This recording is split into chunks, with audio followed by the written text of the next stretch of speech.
সদ্ধর্ম বিমুক্তিযোগে শুভাগমন। মানব জীবনে আগমন যেন শুভ আগমন হয়।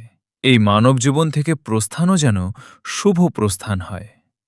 রূপকায় ধম্মেরও আমি না জড়ানো, নাম বা বেদনা সঙ্গঙ্গা সংস্কার, বিজ্ঞান নামক নাম ধম্মেরও আমি না জড়ানো।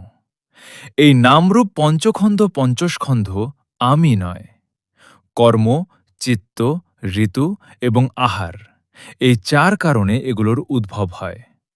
দেহমন খন্ধ বা স্কন্ধকে আমি ভুল ধারণা করে আঁকড়ে ধরে না থাকা বা আমিত্বকে ছেড়ে দেওয়া। যেহেতু কারণ ধম্ম থাকলে ফল ধম্ম জন্মে, এভাবেই উপলব্ধি করা। দেহমনের ধম্ম হল অনিত্য দুঃখ, অনাত্ম অশুভ উপলব্ধি করা। বিরাগ বিমুখ অনাশ্রব প্রজ্ঞা উৎপন্নের চেষ্টা করা।